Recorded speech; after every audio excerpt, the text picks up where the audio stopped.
ವೀಕ್ಷಕರೇ, ನಮ್ಮ ಚಳ್ಳಕೆರೆ ಟಿವಿಗೆ ಸ್ವಾಗತ. ಇಂದಿನ ಪ್ರಮುಖ ಸುದ್ದಿ. ನಮ್ಮ ಕಾಂಗ್ರೆಸ್ ಸರ್ಕಾರ ಬಡವರ ಪರ, ದೀನ ದಲಿತರ ಪರ ಇದೆ. ನ್ಯಾಯಸಮ್ಮತವಾಗಿ ಯುವ ಜನತೆ ಗಮನದಲ್ಲಿಟ್ಟುಕೊಂಡು 56,000 ವಿವಿಧ ಇಲಾಖೆಗಳಲ್ಲಿನ ಹುದ್ದೆಗಳನ್ನು ನೇಮಕಾತಿ ಮಾಡುತ್ತಿದೆ ಎಂದು ಜಿಲ್ಲಾ ಉಸ್ತುವಾರಿ ಸಚಿವರಾದ ಡಿ. ಸುಧಾಕರ್ ಹೇಳಿದ್ದಾರೆ.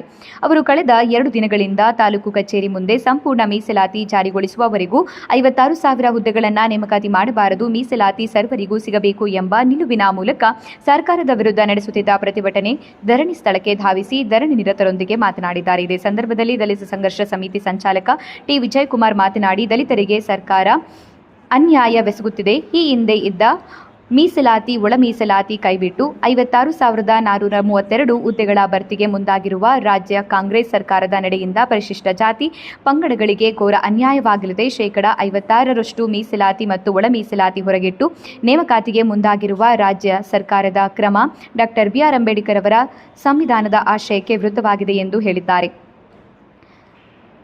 ಇದೇ ಸಂದರ್ಭದಲ್ಲಿ ದಲಿತ ಮುಖಂಡ ಡಿ. ಚಂದ್ರು, ದ್ಯಾವರನಹಳ್ಳಿ ತಿಪ್ಪೇಸ್ವಾಮಿ, ಸುರೇಶ್, ನನ್ನಿವಾಳ ನಾಗರಾಜ್, ಶಿವಮೂರ್ತಿ, ಪ್ರಕಾಶ್, ಮಲ್ಲೇಶ್, ಕಾಂತರಾಜ್, ನಾಗರಾಜ್, ಕೆ. ಕುಮಾರ್, ರಾಜು, ವೀರಭದ್ರಪ್ಪ ಇತರ ಮುಖಂಡರು ಪಾಲ್ಗೊಂಡಿದ್ದರು.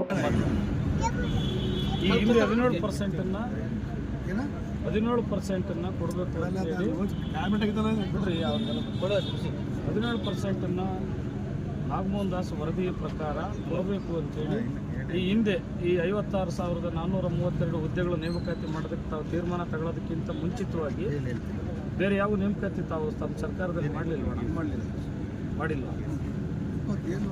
ಹೊಸ ಆಕ್ಟ್ ಪ್ರಕಾರ ವಿಶ್ವವಿದ್ಯಾಲಯಗಳಲ್ಲಿ ಭರ್ತಿ ಮಾಡಿದ್ರಲ್ಲ, ಅವು ಯಾವ ಪರ್ಸೆಂಟ್ ಅಷ್ಟೊಂದು ಮಾಹಿತಿ ಬ್ಯಾಕ್ಲಾಗ್ ಇಲ್ಲ. ತಾವು ಗಮನಿಸ್ರಿ, ಅಲ್ಲೂ ಕೂಡ ಈಗಾಗಲೇ ಇದನ್ನು ಒಂದು ಕಡೆಗೆ ಇಟ್ಟು ತಾವು ಸರ್ಕಾರದವರು ಅಲ್ಲಿ 17%ಗೆ ಕೆಲವು ಕಡಿಮೆ ಇರ್ತಕ್ಕಂಥ ಉದ್ಯೋಗಗಳನ್ನು ನೇಮಕ ಮಾಡಿದ್ರಿ. ಅಲ್ಲ, ಕೆಲವು ವಿದ್ಯಾಲಯಗಳಲ್ಲಿರ್ತಕ್ಕಂಥ ಈಗ ತಾವು ನಾಗಮೋಹನ್ ದಾಸ್ ವರದಿನ ಅನುಷ್ಠಾನಕ್ಕೆ ಕಳಿಸಿದ ರಾಜ್ಯಪಾಲರಿಗೆ ಅದರಲ್ಲಿ 17% ಹಣ ನಮಗೆ ಎಸ್ಸಿಗಳಿಗೆ ಕೊಟ್ಟಿರೋದು, ಎಸ್ಟಿಗೆ 7% ಮಾಡಿದ್ದೀರಾ. ಅವ್ರಿಗೆ ಹಳೇದಿದ್ದು ತಡ್ರಿ, ಹಳೇದು 15 ಎಸ್ಸಿ, 3 ST ಇತ್ತಣ್ಣ.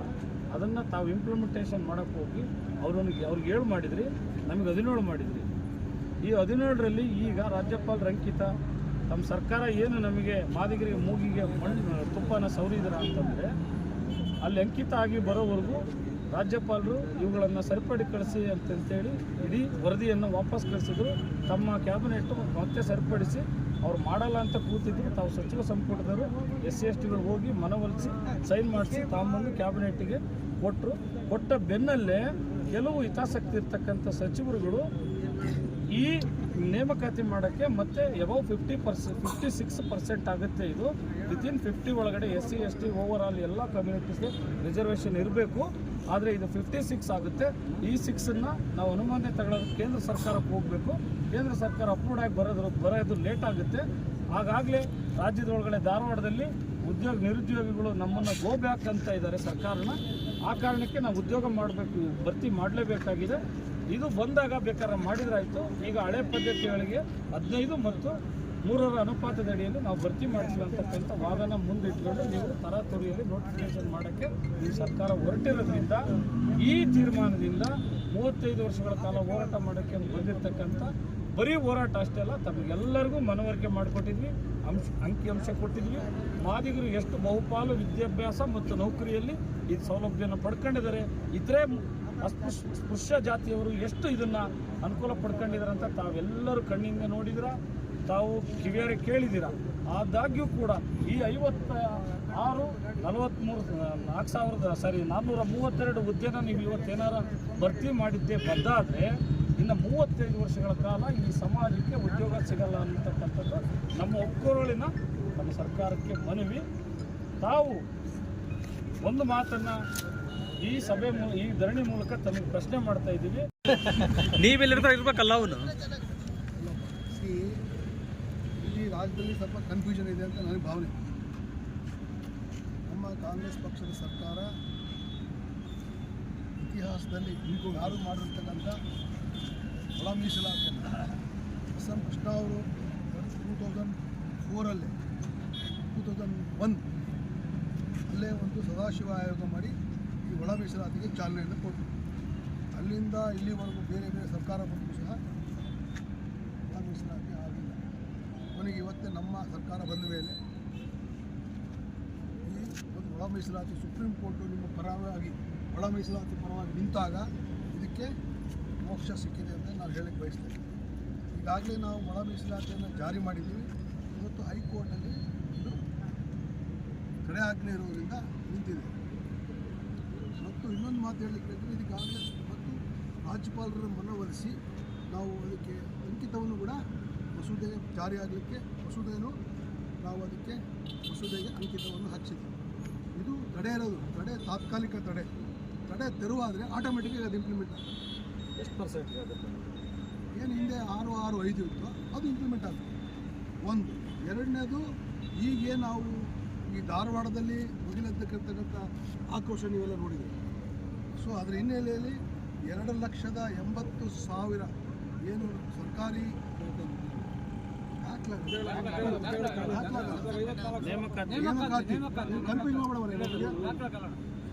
ಹುದ್ದೆ ಇದೆಯೋ ಅದರಲ್ಲಿ ಪ್ರಥಮ ಹಂತವಾಗಿ 56,000 ಚಿಲ್ಲರೆ ಇವತ್ತು ಅದನ್ನು ಹುದ್ದೆ ಭರ್ತಿ ಮಾಡಲಿಕ್ಕೆ ಕ್ಯಾಬಿನೆಟ್ ಡಿಸಿಷನ್ ಬಂದಿದೆ. ಅದರಲ್ಲಿ ಸುಮಾರು 4 ಗಂಟೆ ಚರ್ಚೆ ಆಗಿದೆ. ಲೆಫ್ಟ್ನವ್ರು ಇರ್ಬೋದು, ರೈಟ್ನವ್ರು ಇರ್ಬೋದು, ಭೂಮಿ ಸಮಾಜ ಇರ್ಬೋದು, ಲಂಬಾಣಿ ಪರವಾಗಿರ್ತಕ್ಕಂಥ ಜನಾಂಗದವರು ಕೂಡ ಮೆಮೊರಂಡಮ್ ಕೊಟ್ಟರು. ಸೊ ಇವತ್ತು ನಾವು ಏನು ತೀರ್ಮಾನ ತೊಗೊಂಡಿದ್ದೀವಿ ಅಂದರೆ ಕ್ಯಾಬಿನೆಟಲ್ಲಿ 2022ರಲ್ಲಿ ಯಾವ ರೀತಿಯಾಗಿ ತಡೆ ಆಜ್ಞೆ ಇರೋದಕ್ಕೋಸ್ಕರ 2022ರಲ್ಲಿ ಏನು ಜಾರಿಯಲ್ಲಿದ್ದಂಥ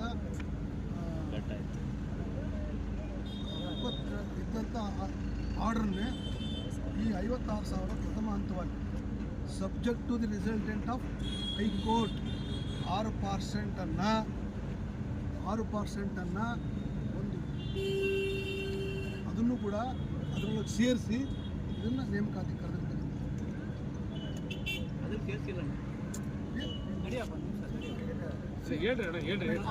ಸಬ್ಜೆಕ್ಟ್ ಫಂಡಿಂಗ್ 6%. ನಿನಗೆ ಗೊತ್ತಿದ್ರೆ ಗೊತ್ತಿಲ್ಲ. ನಾ ಕ್ಯಾಬಿನೆಟ್ ನಾನಿದ್ದೆ, ನೀನಿದ್ದೆ, ಕ್ಯಾಬಿನೆಟ್ ಇದ್ದೆ. ಅದಕ್ಕೆ ಹೇಳಿದ್ರು ಒಂದು ಕಾರ್ ಮಾಡ್ಕೊಡ್ತೀನಿ, ಕೇಜ್ ಮನೆ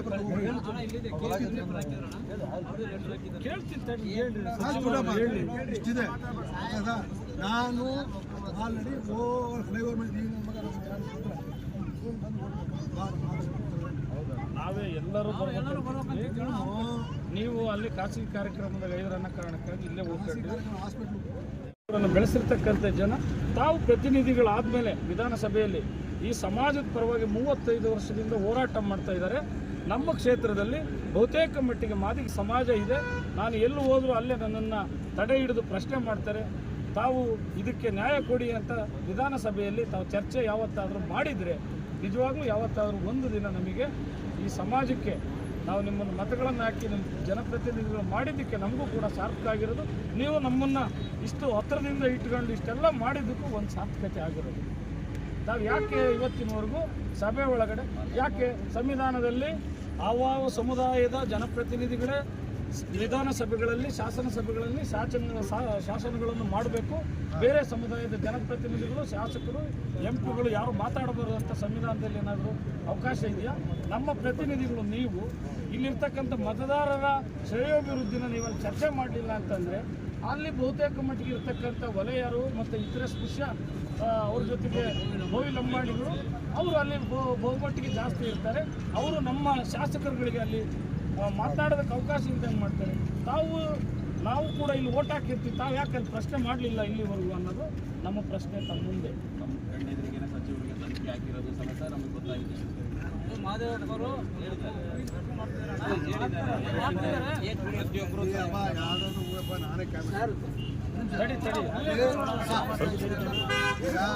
ಹೇಳ್ತಾರೆ ತಡ್ರಿ. ಯಾವುದೇ ಕಾರಣಕ್ಕೂ ಮಾದರಿಗೆ ಅನ್ಯಾಯ ಯಾವ ಅನುಪಾತದಲ್ಲಿ ಮಾಡ್ತೀರಿ ಹೇಳ್ರಣ್ಣ. ಅಲ್ಲ ಪ್ರಶ್ನೆ ಕೇಳೋಪ್ಪ ಅನುಪಾತ ಈಗ ಅದೇ ಸಿಸ್ಟಮಲ್ಲಿ ಮಾಡ್ತಾರೆ. ಮೀಸಲಾತಿ ಗಮನಕ್ಕೆ ತಗೊಳ್ದಂಗೆ ಏನು ಮಾಡ್ತಿರ್ತಾರೆ.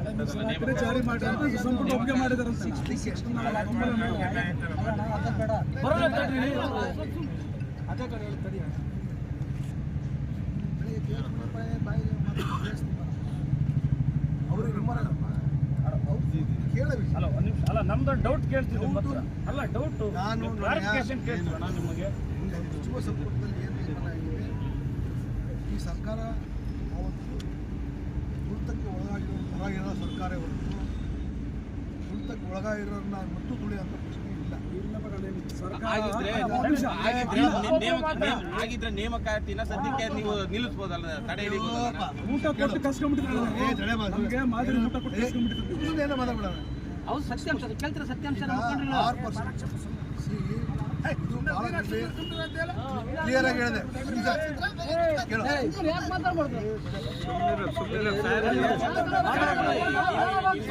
ಸುಮ್ಮನೆ